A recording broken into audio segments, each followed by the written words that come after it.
Good morning, everyone, and welcome back to another video. In this one, we're going to be diving into my Week 12 cash plays for the NFL season here on Draftkings and FanDuel. I'm excited to get into this one with you. It's going to be a pretty quick one. I need to get going. I started a little later than I needed to, so it's going to be a pretty quick video. I'm going to dive right in and break some stuff down real quick. But I do want to also mention, if you have not already, please do check out the GPP videos that I post. I posted one yesterday for this week's main slate. Just basically one of my favorite game stacks and some ways to differentiate yourself around there. Because it's not necessarily the most uncommon game stack. So definitely get over there and check that out. Let's jump right into this one. If you have not already, please do leave a like on this video. I greatly appreciate your support as always. And if you do have any questions, comments, or concerns for me, please leave them in the comment section below. Whether it's DraftKings, FanDuel, Yahoo, any DFS site or season-long fantasy questions, I'm happy to give y'all advice when I can. Now let's jump right into this again, though. Over here at QB, I've mentioned him before. Matt Ryan, I think, is probably my favorite quarterback on the entire slate at just 6,700. That's probably how I plan on rolling with 98% of my lineups. I just think this is too good of a spot. If he busts, he busts. It's that's a risk I'm willing to take. At the end of the day, I think Matt Ryan is just the auto lock this week. Just plug him in and play him. Worst case scenario, you can only be mad at Matt Ryan. It's not a bad play on yourself. When you make the best play, if it doesn't pay off, you can't be mad at yourself. So that's the way I look at it. I think he's the best play to make. I love Matt Ryan. If I was not playing Matt Ryan in cash games, I would be going with one of the next two, either Sam Darnold or Carson Wentz. Carson Wentz has a high upside that we've seen previously at just 5,600 against the Seattle team in a game that should be relatively competitive. I think that he's in a fine spot. I personally don't prefer him over Matt Ryan. I think Sam Darnold is the only guy that's with Matt Ryan that I could kind of fluctuate on a little bit. And Sam Darnold's not that popular, though. So for that reason, I prefer Matt Ryan. I'm going to leave you guys with that. Coming over to running back really quickly, though. Right here at the second to the top, we have Alvin Kamara, who early in the week I was hoping I'd be able to catch him at low ownership and play him in tournaments. Turns out he's going to be relatively popular, so I am going to be wanting to play him in cash. I think he's in way too good of a spot against that Carolina front, especially right after they played somebody like Brian Hill. A lot of people might be missing out on Alvin Kamara this week, so hopefully we still catch him at a little bit lower ownership in cash. I hope he's not just super chalky or anything like that, but I definitely really like Alvin Kamara a lot. There's, in fact, 4 running backs that I like this week, unfortunately, because we can only play 3. They're all on this page right. We're close. We're going to do it right there.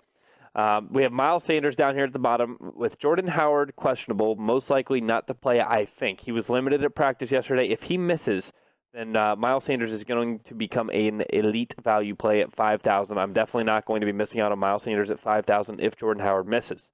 Now, if none of that happens, if Howard plays, or maybe even if Howard doesn't play, Derrick Henry at 6,900 against Jacksonville is a very, very strong matchup with an absolutely workhorse back that you know is going to get the volume.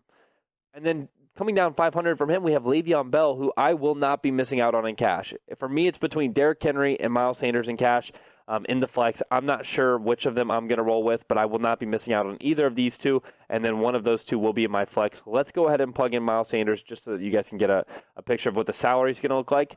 You guys know I like to also jump over to defense really quick. I'm going to be locking in the Bengals defense. With James Conner and Juju Smith-Schuster out, I think it's fine to punt at defense. Punting at defense in cash games is pretty common for me. I want to be able to pay up and get the positional players that are the best plays in cash. So if we go with the Bengals defense here at 2,100, let's jump over to tight end as well. Not too many tight end plays I'm super interested in. It's going to start with one of 3 guys. For me, it's going to be either Zach Ertz at 6K. If you want to pay up, I'm okay with it. And then at 4,200, we have Ryan Griffin. So if you want a little bit of Jets exposure, I understand maybe 2 Jets might be too much for you, but I do understand Ryan Griffin as well. A lot of these Jets are in really good spots. I do have one more that I'm still going to mention yet. And then I also think Greg Olsen is a fine play at 4,100. So between those, take your shot. I think that I would rather go with the cheaper of the latter and go with Greg Olsen.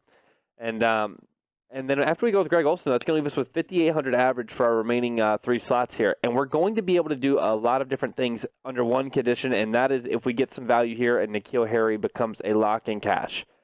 If these guys miss, if 2 of these 3 guys miss, N'Keal Harry is a lock for me in cash, period.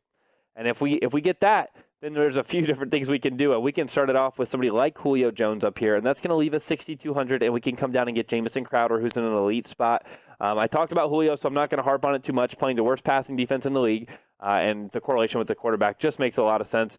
You don't necessarily always need to do that in cash, but it makes a lot of sense to me this week. And then Again, like I said, Jamison Crowder, though, that would be a lot of Jets exposure. I know that I've talked about Ryan Griffin, Le'Veon Bell, and now Jamison Crowder, but they are all in very great spots. And Jamison Crowder and Le'Veon Bell, probably the two best plays on the Jets this week. If we want to come off of Julio, though, and go with Mike Thomas, I'm okay with this as well. That's going to leave us 4,900 for our last spot, and there's a few different options down here that I think we can get away with. I think we can get away with D.D. Westbrook if he plays. We got to keep an eye on that. And then I also think Robbie Anderson's in a great spot, too. I'm not afraid to have some Jets exposure here. I think that a lot of them are in very, very good spots. And then other than that, though, we do have Mike Evans and Chris Godwin. We have Odell Beckham. All of these guys who are in just amazing spots, and I'm not afraid to play any of them. I mean, if we were to go with Odell here, that's going to leave us enough to get Chris Godwin against this Atlanta team. There's a lot of different routes we could approach here.